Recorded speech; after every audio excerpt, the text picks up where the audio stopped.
Hello friend, welcome to GPSC online and E-Vidhyalay।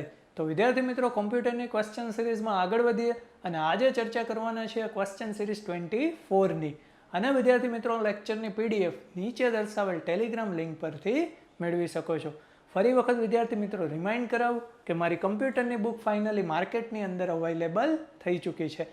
એના online order માટેની link નીચે description બોક્સની અંદર આપેલ છે। અને વિદ્યાર્થી મિત્રો, બુકની ડેમો કોપી ટેલિગ્રામ પર મૂકેલ છે। તો આવો વિદ્યાર્થી મિત્રો શરૂઆત કરીએ કોમ્પ્યુટરની ક્વેશ્ચન સિરીઝ 24માં અને જોઈએ ફર્સ્ટ ક્વેશ્ચન। પહેલો જ ક્વેશ્ચન વિદ્યાર્થી મિત્રો સ્ક્રીન ઉપર જોઈ શકો છો, જોડકા જોડવાના છે। તો વિદ્યાર્થી મિત્રો અહીંયા લેફ્ટ કોલમ છે, એની અંદર અલગ અલગ બીટ્સ આપેલા છે અને રાઈટ કોલમમાં તમારે એને બંધ બેસતું જોડવાનું છે। તો આવો વિદ્યાર્થી મિત્રો સોલ્વ કરીએ। એક બીટ, તો એક બીટ એટલે 0 અથવા 1।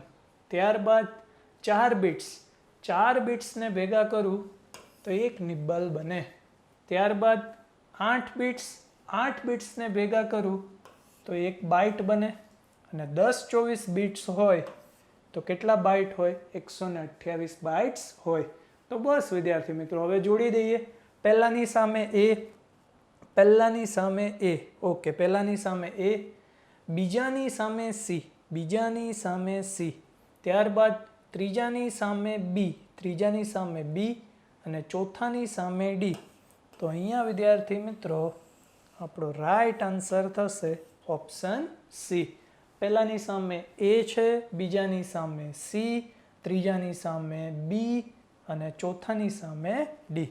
તો વિદ્યાર્થી મિત્રો આપણો રાઈટ આન્સર થશે ઓપ્શન સી। ત્યારબાદના નેક્સ્ટ ક્વેશ્ચન તરફ આગળ વધીએ। ક્વેશ્ચન નંબર 2, ઇન્ટરનેટમાંથી પૂછાયેલો ક્વેશ્ચન। ઈમેલ સરનામાની નોંધણી કરાવવાની પ્રક્રિયાને ખાલી જગ્યા કહે છે। અને સ્ક્રીન ઉપર વિદ્યાર્થી મિત્રો ઓપ્શન જોઈ શકો છો।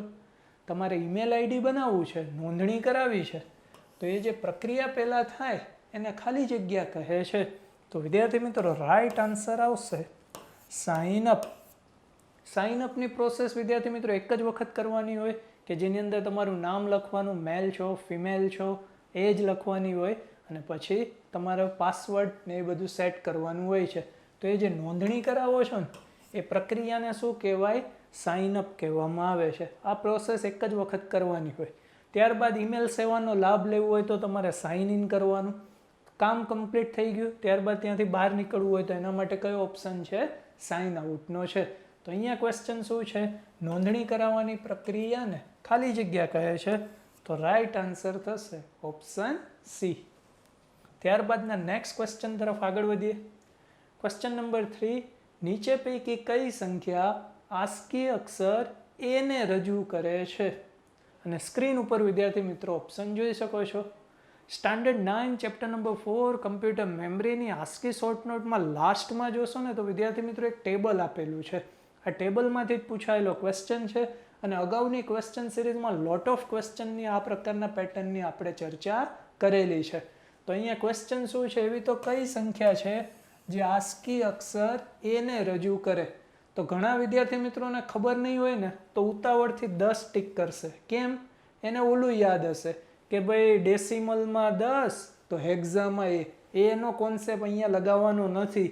કઈ સંખ્યા આસ્કી અક્ષર એને રજૂ કરે? તો એના માટે તમને ટેબલ યાદ હોવું જોઈએ અને આ ટેબલ કઈ રીતે યાદ રાખવાનું અગાઉની ક્વેશ્ચન સિરીઝમાં ચર્ચા કરેલી છે। હવે અહીંયા ક્વેશ્ચન શું છે? આસ્કી સંખ્યા એને શોધી નાખો, આવી રહ્યું। તો એની સામે કઈ સંખ્યા છે? 65। તો રાઈટ આન્સર થશે વિદ્યાર્થી મિત્રો ઓપ્શન બી કે જે એને રજૂ કરે છે। ત્યારબાદના નેક્સ્ટ ક્વેશ્ચન તરફ આગળ વધીએ। ક્વેશ્ચન નંબર 4 ઇઝી જ ક્વેશ્ચન છે। આઈએફએસસી કોડમાં ખાલી જગ્યા આંકડા હોય છે અને સ્ક્રીન ઉપર વિદ્યાર્થી મિત્રો ઓપ્શન જોઈ શકો છો। અગાઉની ક્વેશ્ચન સિરીઝ રિફર કરી હોય ને ત્યાં આવો ક્વેશ્ચન હતો, MICR કોડમાં કેટલા આંકડા હોય?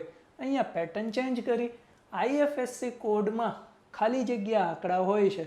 તો વિદ્યાર્થી મિત્રો રાઈટ આન્સર આવશે ઓપ્શન ડી કે એની અંદર કેટલા આંકડા હોય છે? 11 આંકડા હોય છે। આવા ક્વેશ્ચન વિદ્યાર્થી મિત્રો બેંક લેવલની એક્ઝામ હોય એની અંદર કમ્પ્યુટરમાંથી આવા ક્વેશ્ચન નીકળતા હોય છે। આઈએફએસસીનું ફૂલ ફોર્મ શું થાય? Indian financial system code. શું છે full form? Indian financial system code. કે જે કોનું ફૂલ ફોર્મ છે, IFSCનું ફૂલ ફોર્મ છે. હવે વિદ્યાર્થી મિત્રો અહીંયા એક નંબર આપેલો છે, બસ આ જે કોડ છે કયો કોડ છે, એક પ્રકારનો IFSC કોડ છે. એના આપણે આંકડા ગણીએ 1 2 3 4 5 6 7 8 9 10 અને 11. તો IFSC કોડમાં કેટલા આંકડા હોય છે, 11 આંકડા હોય છે. થોડુંક ડિટેલમાં લઈ જાઉં. એમાં જે પહેલા 4 ડિજિટ હોય ને એ બેંકનો કોડ હોય. કેનો કોડ હોય, બેંકનો કોડ હોય. ત્યારબાદનો જે આંકડો હોય ને ફ્યુચર યુઝ માટેનો હોય છે. અને ત્યારબાદના જે લાસ્ટ 6 ડિજિટ રહ્યા ને એ છે બ્રાન્ચનો કોડ, એટલે કે જે બેંક હશે એનો જે બ્રાન્ચ કોડ હશે એ. તો ભેગા કરો 4 + 1 અને +6, એટલે ટોટલ 4 + 1 5, 5 ને 6 કેટલા થશે, 11. તો IFSC કોડમાં કેટલા આંકડા હોય છે, 11 આંકડા હોય છે. તો રાઈટ આન્સર થશે ઓપ્શન ડી. ત્યારબાદના નેક્સ્ટ ક્વેશ્ચન તરફ આગળ વધીએ. ક્વેશ્ચન નંબર 5, બહુ જ ઇઝી ક્વેશ્ચન. સંદેશો લખવો અર્થાત ખાલી જગ્યા. ને સ્ક્રીન ઉપર વિદ્યાર્થી મિત્રો ઓપ્શન જોઈ શકો છો. આ પણ ઇન્ટરનેટ ઈમેલના પોર્શનમાંથી પૂછાયેલો ક્વેશ્ચન અને બહુ જ ઇઝી ક્વેશ્ચન. સંદેશો લખવો અર્થાત એનો મિનિંગ શું? તો વિદ્યાર્થી મિત્રો એનો રાઈટ આન્સર થશે ઓપ્શન બી, કમ્પોઝ. શું કહેવામાં આવે છે, કમ્પોઝ કહેવામાં આવે છે. બીજા ઓપ્શન છે સેન્ડ. સંદેશાને મોકલવું હોય એને કહેવાય સેન્ડ. ફોરવર્ડ, જે સંદેશો આવેલો જ છે એમનામ એને મોકલી દેવો છે, કાંઈ લખવાનું નથી, એમનામ મોકલી દેવાનું છે, તો એને કહેવાય ફોરવર્ડ. અને જે બિનજરૂરી ઈમેલ હોય એને શું કહેવાય, સ્પામ. તો અહીંયા ક્વેશ્ચન શું છે, સંદેશો લખવો અર્થાત મિનિંગ શું થશે, કમ્પોઝ થશે. ત્યારબાદના નેક્સ્ટ ક્વેશ્ચન તરફ આગળ વધીએ. Question number 6, one liner question. યાદ જ રાખવાનો છે.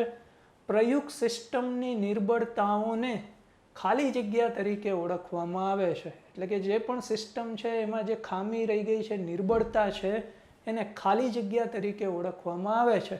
અને સ્ક્રીન ઉપર વિદ્યાર્થી મિત્રો ઓપ્શન જોઈ શકો છો.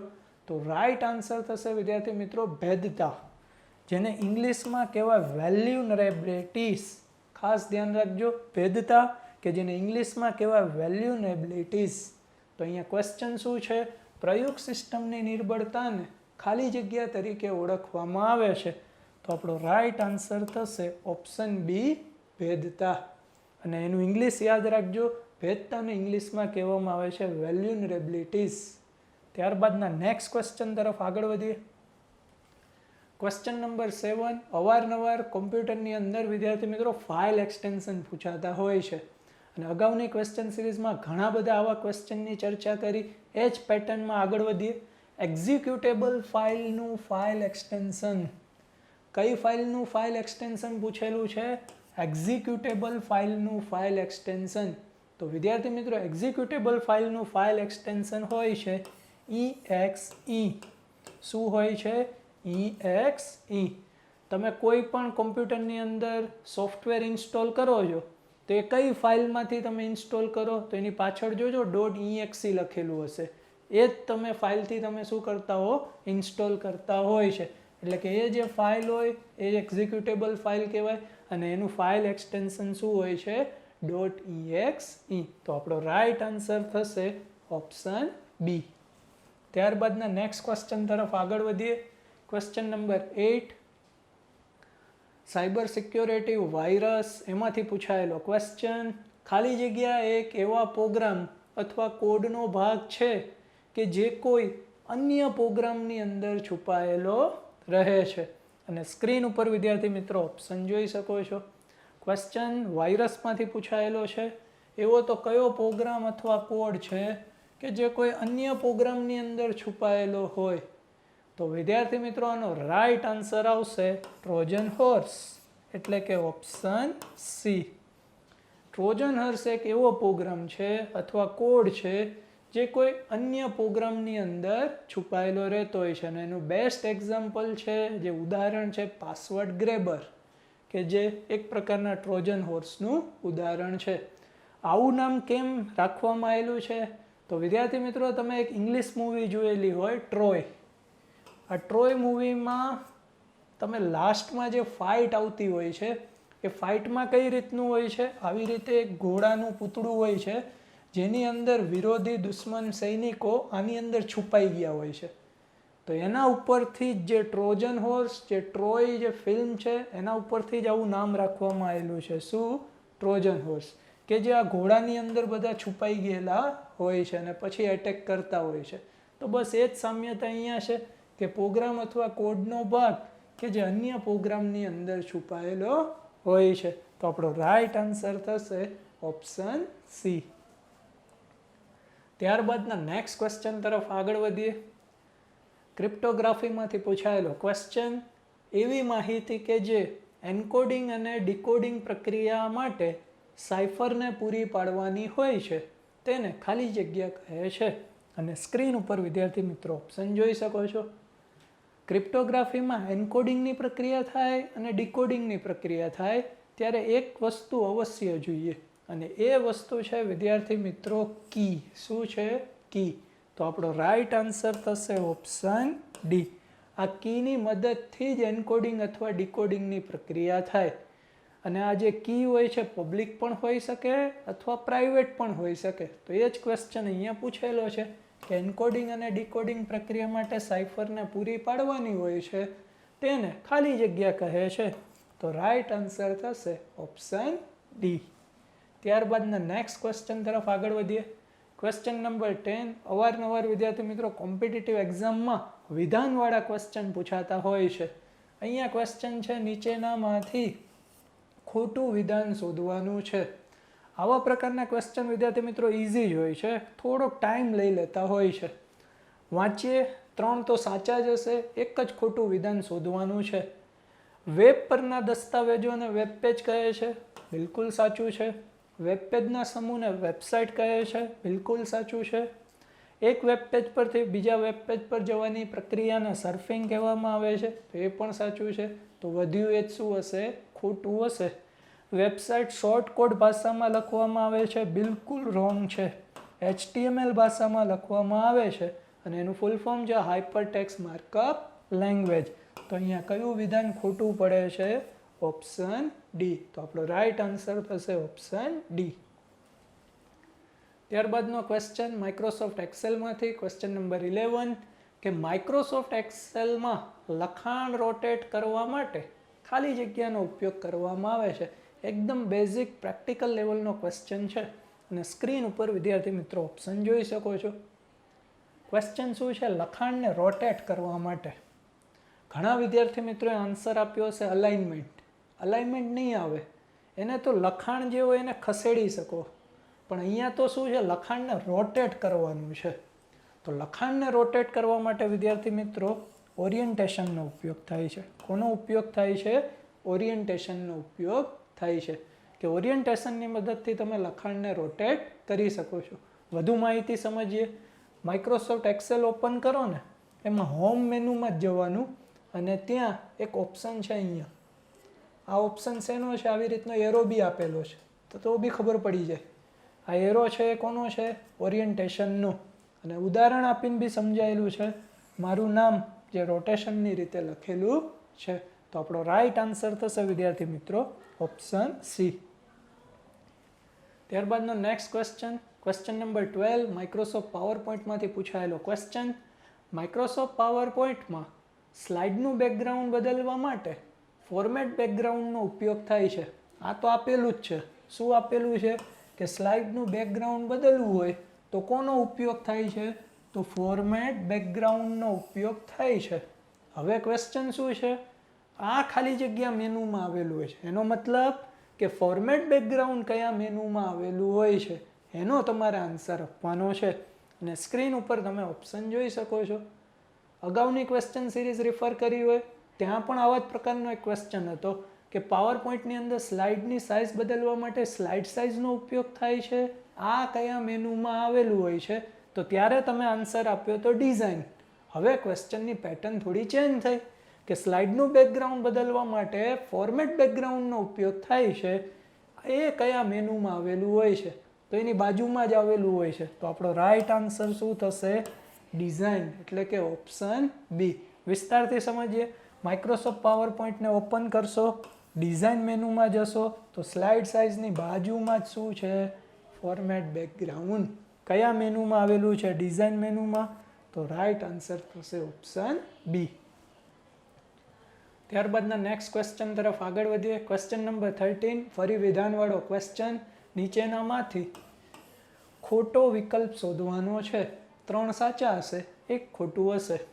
Microsoft access data management software છે, સાચું છે. Microsoft Outlook email client software છે, સાચું. માઇક્રોસોફ્ટ પબ્લિશર ડીટીપી સોફ્ટવેર છે, એટલે કે ડેસ્કટોપ પબ્લિશિંગ સોફ્ટવેર છે. તો 3 સાચા છે, તો ચોથું જ શું હશે, ખોટું હશે. માઇક્રોસોફ્ટ વર્ડ સ્પ્રેડશીટ સોફ્ટવેર છે, ના ભાઈ. માઇક્રોસોફ્ટ એક્સેલ છે એ સ્પ્રેડશીટ સોફ્ટવેર છે. તો અહીંયા આપણો રાઈટ આન્સર થશે વિદ્યાર્થી મિત્રો ઓપ્શન ડી. ત્યારબાદના નેક્સ્ટ ક્વેશ્ચન તરફ આગળ વધીએ. ક્વેશ્ચન નંબર 14, માઇક્રોસોફ્ટ વર્ડ કે એની અંદરથી પ્રેક્ટિકલ લેવલના ક્વેશ્ચન પૂછાય છે. માઇક્રોસોફ્ટ વર્ડમાં લખાણની અલગ અલગ સ્ટાઇલ આપવા માટે સ્ટાઇલનો ઉપયોગ થાય છે. આ ખાલી જગ્યા મેનુમાં આવેલ છે. મેનુવાળા ક્વેશ્ચન હવેથી વિદ્યાર્થી મિત્રો પૂછાશે, ખાસ ધ્યાન રાખજો કે માઇક્રોસોફ્ટ વર્ડની અંદર લખાણને વિવિધ રીતે સ્ટાઇલથી તમે લખી શકો એના માટે સ્ટાઇલનો ઉપયોગ થાય છે. આ તો આપેલું જ છે, પણ એ જે સ્ટાઇલ છે એ કયા મેનુમાં આવેલ છે. અને વિદ્યાર્થી મિત્રો સ્ક્રીન ઉપર તમે ઓપ્શન જોઈ શકો છો. તો અહીંયા વિદ્યાર્થી મિત્રો આપણો રાઈટ આન્સર થશે હોમ મેનુ. શું આવશે, હોમ મેનુ, એટલે કે ઓપ્શન એ. વિસ્તારથી સમજીએ. માઇક્રોસોફ્ટ વર્ડની અંદર જે હોમ મેનુ છે એમાં તમે આવશો ને, અહીંયા જુઓ આ સ્ટાઇલનો ઓપ્શન છે. તો સ્ટાઇલનો ઓપ્શન કયા મેનુમાં આવેલું હોય છે, હોમ મેનુમાં આવેલું હોય છે. તો રાઈટ આન્સર થશે ઓપ્શન એ. ત્યારબાદનો વિદ્યાર્થી મિત્રો લાસ્ટ ક્વેશ્ચન, ટોપોલોજીને લઈને પૂછાયેલો ક્વેશ્ચન કે નીચે દર્શાવેલ આકૃતિ કઈ ટોપોલોજી દર્શાવે છે. એટલે કે આ જે સ્ક્રીન ઉપર ફિગર આપેલી છે, ઇમેજ આપેલી છે, એ કઈ ટોપોલોજી દર્શાવે છે. તો વિદ્યાર્થી મિત્રો ઘણા વિદ્યાર્થી મિત્રોએ તો આન્સર આપી દીધો હશે કે સ્ટાર ટોપોલોજી. સ્ટાર ટોપોલોજી નથી વિદ્યાર્થી મિત્રો. આ જે ટોપોલોજી છે ટ્રી ટોપોલોજી છે. કઈ રીતે ખબર પડે, જો આ એક જ ઇમેજ આપેલી હોત ને, મીન્સ અહીંયા આટલું જ આપેલું હોત તો 100% તમારો રાઈટ આન્સર સ્ટાર ટોપોલોજી થાત. પણ આ તો સ્ટાર ટોપોલોજી જેવી ઘણી બધી ટોપોલોજી છે, એટલે કે એક્સટેન્ડ કરેલી સ્ટાર ટોપોલોજી છે. અને એક્સટેન્ડ કરેલી સ્ટાર ટોપોલોજી હોય એને શેના તરીકે ઓળખી શકાય, ટ્રી ટોપોલોજી તરીકે ઓળખવામાં આવે છે. તો વિદ્યાર્થી મિત્રો અહીંયા આપણો રાઈટ આન્સર થશે ઓપ્શન સી. તો આ વિદ્યાર્થી મિત્રો હતી કોમ્પ્યુટરની ક્વેશ્ચન સિરીઝ 24. અને વિદ્યાર્થી મિત્રો આ લેક્ચરની પીડીએફ નીચે દર્શાવેલ ટેલિગ્રામ લિંક પરથી મેળવી શકો છો. આશા રાખું છું કે વિદ્યાર્થી મિત્રો તમને આ ક્વેશ્ચન સિરીઝ ખૂબ જ પસંદ આવેલી હશે. અને આ ક્વેશ્ચન સિરીઝને લઈને તમારા જે હાવભાવ છે એ મને અવશ્ય વિદ્યાર્થી મિત્રો તમે કોમેન્ટ બોક્સની અંદર આપી શકો છો. અને આ ક્વેશ્ચન સિરીઝ વિદ્યાર્થી મિત્રો આવનારી કોઈ પણ કોમ્પિટિટિવ એક્ઝામ હોય, બિન સચિવાલય ક્લાર્ક હોય, પોલીસ કોન્સ્ટેબલની હોય કે ઇવન IBPS ક્લાર્કની એક્ઝામ હોય, ગમે તે કોમ્પિટિટિવ એક્ઝામ હશે એની અંદર આ ક્વેશ્ચન સિરીઝ હેલ્પફુલ થશે. તો ફરી મળીશું વિદ્યાર્થી મિત્રો કોમ્પ્યુટરના નવા ક્વેશ્ચનની નવી સિરીઝ સાથે. ત્યાં સુધી જોતા રહો GPSC ઓનલાઈન. Thank you. જય હિન્દ, જય ભારત.